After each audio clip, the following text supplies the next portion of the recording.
To engage culture, we know that this is becoming kind of a prerequisite for success. Whether you're a creative or a business person or want to be a politician or want to go into ministry, the ability to understand how technology works in the marketplace, this is something we're starting to integrate into our program. We're all about turning a crappy situation into something positive. $250,000 of credit card debt. I still remember the day when no one turned up. Throw it in the garbage and start from scratch. I could give myself a chance, so I started something. I mean, I think that counts as from poop to gold. Our sponsor for this episode is our 14-day video script challenge.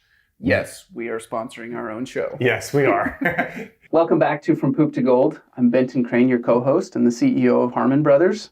Today we are at King's College in downtown New York City.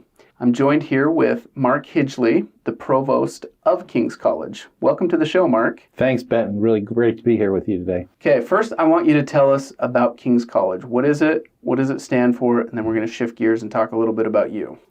Appreciate that opportunity, Benton. You know, King's is a really unique Christian college in America, here in the heart of New York City in Manhattan.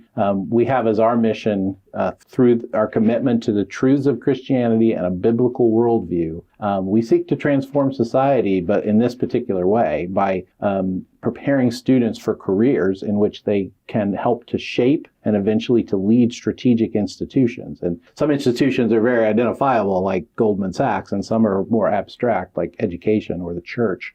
And so we mean all of those things when we say that. We also, our faculty are especially engaged with public scholarship on important issues. So we're trying to engage with New York City and its culture, but also culture more broadly. Now, in coming here, one of the really fascinating things I found about this place is the location. We are literally footsteps away from the Bull, right? Yep. The Wall Street Bull is a stone's throw away from here, right? Yep. So you are right in the midst of the downtown Manhattan financial district, right? Yes, sir. How did you guys end up here? Well, that's a great question. When King's actually opened, this is King's 2.0. King's 1.0 was a more traditional liberal arts college out in the suburbs, but in 1999, it reopened in New York City and started out in the Empire State Building, which was just, considered a kind of a pretty cool location. Yeah, it was an iconic thing. But after being there for several years, we decided that this location was better. And it's interesting that you brought all that up because, this is not only a financial center, but it's what we sometimes call colonial Disneyland. Right down the street is Trinity Church, where Alexander Hamilton's buried. Right around the other corner is Federal Hall. And also just down the street from that, a tavern where George Washington said farewell to his troops. And so this was actually kind of part of the founding of America here. Wow. And for us history dummies, what happened at Federal Hall? That's where Washington was inaugurated and gave his speech. And for a while they considered making New York City the capital of the country, but I think it actually was. But obviously it ended up elsewhere. And I'll just say one more thing about that. Because we decided to put politics, philosophy, and economics, which is kind of an Oxford model for training cultural and political influencers, that makes great sense for us to be down here. I also found that's kind of a really interesting blend because you call yourself a liberal arts college, but in focusing on politics, philosophy, and economics, you're actually bringing in, particularly with economics, some of the, I guess, harder, I don't know what the term is, but I'm thinking more of the data analysis, the econometrics, the things that you would more associate Wall Street with, and you're bringing that into a liberal arts college. How does that blend kind of work out? It's challenging, I think, for our students. They're expected to have a certain level of quantitative ability, both coming in and going out. Now, not everybody's going to be a finance major, and we don't have computer science or data analysis in our curriculum. But we're slowly beginning to add those things, primarily because to engage culture, we know that this is becoming kind of a prerequisite for success. whether you're a creative or a business person or want to be a politician or want to go into ministry, the ability to understand how technology works in the marketplace. And so this is something we're starting to integrate into our programs. Yeah, our listeners hear me talk a lot about how we've married the two worlds of creativity with data analysis, where the two support each other and the two inform each other. And it's a big part of why Harmon Brothers have had the successful track record that we've had. And so it's been fun to come visit you guys and get to kind of see that you're taking a similar approach where you're mixing the worlds of creativity with with data analysis and that type of thing. But you mentioned right in the beginning that the purpose of King's College, I don't remember the exact words you used, but basically to influence society in a good way. What was the exact wording? Transform society, but it's through our commitment to a biblical worldview and truths of the Bible. It's really interesting to hear you say that, and then to kind of parallel it to our purpose and our why at Harmon Brothers, which of course is to share better stories. And part of, for us, sharing better stories is finding stories to share that make the world a better place. And so it's been kind of one of the fun treats of my visit here to King's College is kind of seeing the different ways that our organizations kind of are trying to accomplish similar things in different ways. Well, and I didn't mention yet media, culture, and the arts, but when you hear something like politics, philosophy, economics, media, culture, and the arts, religious and theological studies, you get the impression, which is an accurate one, that we're very interdisciplinary. And the media, culture, and the arts program ranges in terms of cultural engagement, everything from journalism to theater, to some musical study and just general media. So some of our students go into the news side of media, some go into the creative side, I think we just believe so strongly in the fact that having a grounding in what are some of the classical liberal arts disciplines, but through a very specific lens, combined with this broad idea of how to be a cultural influencer, is just really important, especially in New York City. Right. Okay, Mark, let's shift gears and talk about you. What is your role at King's College? Right, so I'm the provost, which means I'm the chief academic officer, and came here just a little less than 6 years ago. And I was a music professor before this at another Christian college for 20 years and worked into some administrative duties there. But and so it's kind of interesting that I ended up at King's as the chief academic officer. But it really was because I gave up tenure, which means I gave up sort of lifetime employment as a professor to come here. But was that a scary jump to make? It was very scary, and in fact, that's what I think we should talk more about that, because I think that's something. Well, so let me tell you a little bit more about the story, and then you can decide to take it from there. So I'm turning 50, and I'm thinking to myself, what's potentially my best contribution to the world of education, Christian ministry, Christian higher education, where I've spent my whole life after I finished my education, my own education. And so it was really a matter of prayerful consideration and thinking about where to go. So when the president at that time of King's, Gregory Thornberry, we knew each other, in the Christian higher ed circles, and he became the president here, and so we started a conversation about me coming here to be chief academic officer. And it was scary for the reasons we've already sort of touched on, but the value proposition for sort of the feeling of mission, like if you're going to give those things up, you want to give it up for something that you really think is going to make a difference. And honestly, that's why I came here, and that's why I love it here, and that's why I want to stay here. So let's expand on that a little bit for our listeners. So tenure basically means you have a job for life, and it's a good job. Essentially, yeah.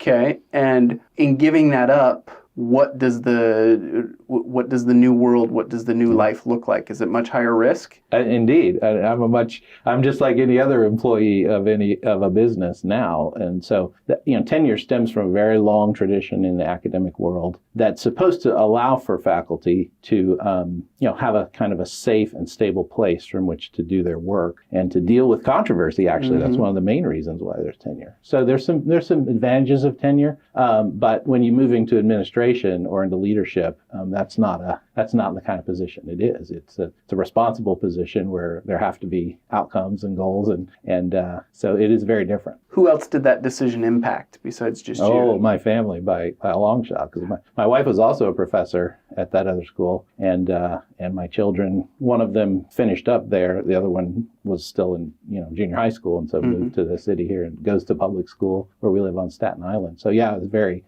very consequential for our whole family. What did that feel like for them? I think it was very difficult in a lot of ways. My wife and I moved to the small town where the other school was when we were still in our 20s.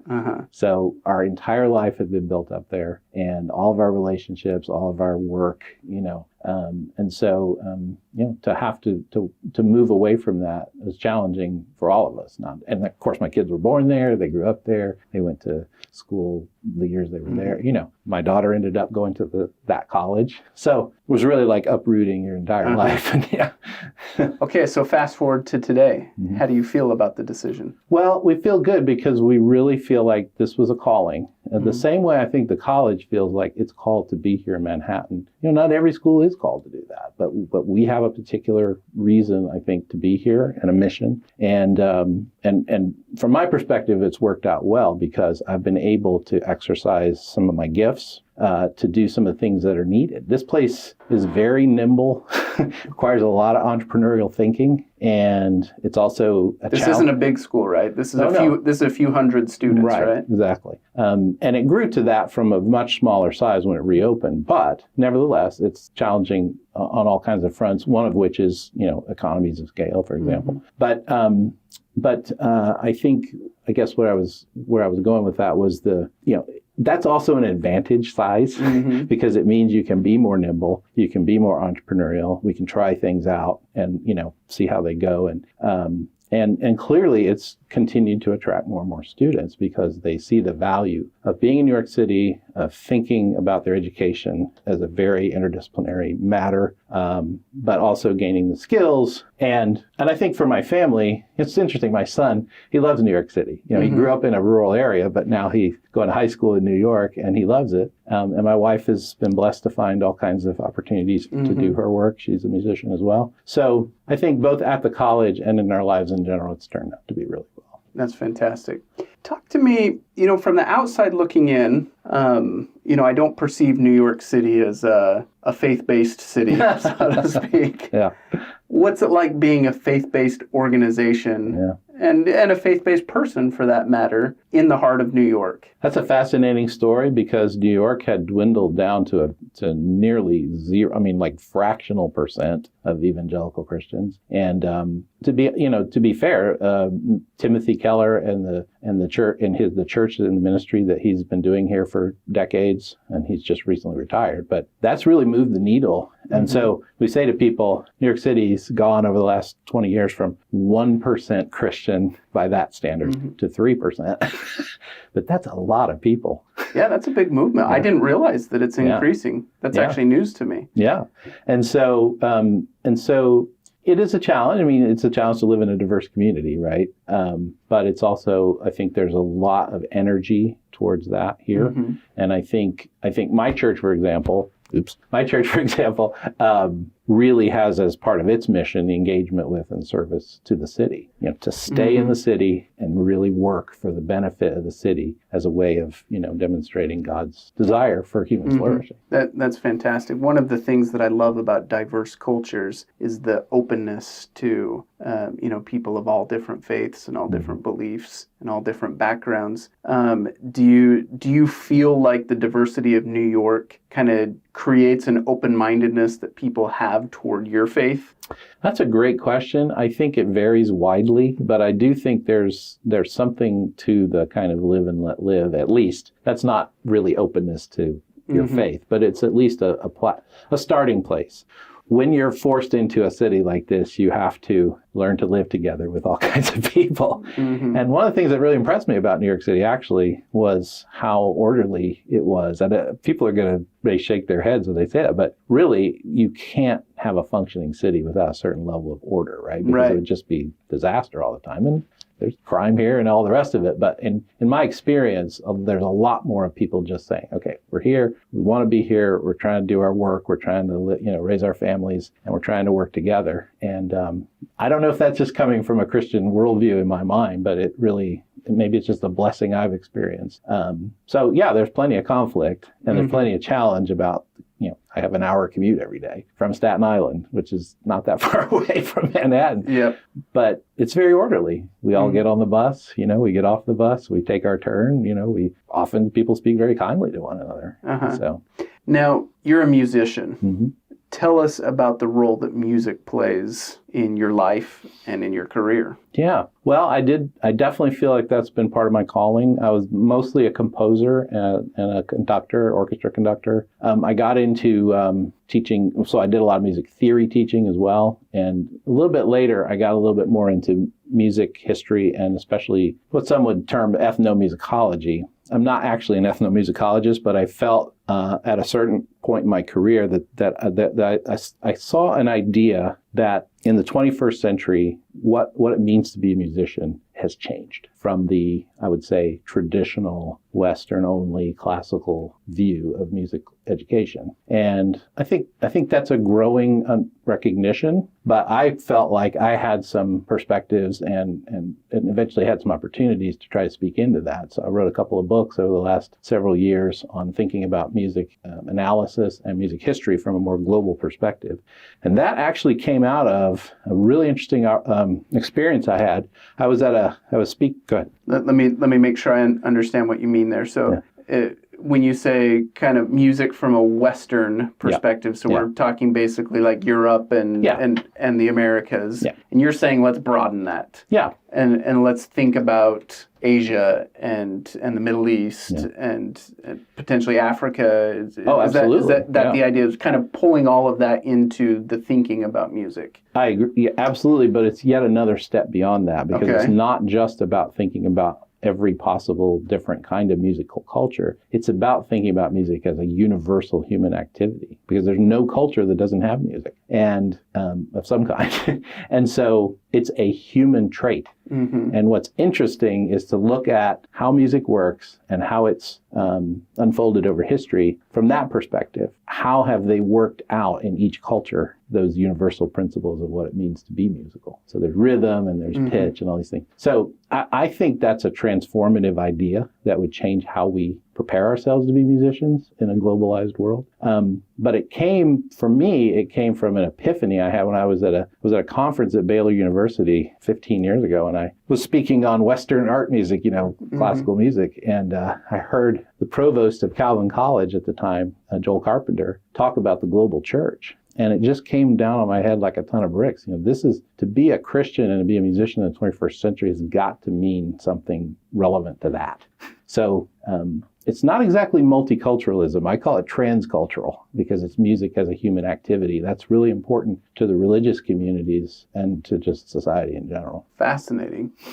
For our listeners who hear about this and it strikes up a chord of curiosity, sure. Where can they follow more about you? Where can they learn more about you? And where can they dive into this subject more deeply? Yeah, well, you can find out a little bit more about me and the titles of my books and things on just markhijleh.com, markhijleh.com. Say that one more time, but slow. Oh, yeah, sure. markhijleh.com. Perfect. And that'll take them to my LinkedIn page, actually, but that'll have other resources.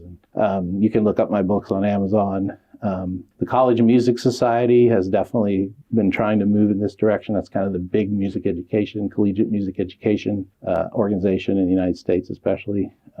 So there's a lot to see there. Okay. A lot of our listeners are, they kind of fall in a couple of camps. We've got a lot of entrepreneurs and wantrepreneurs, and then we also have a lot of budding creatives, be them comedians or videographers or writers, designers, etc.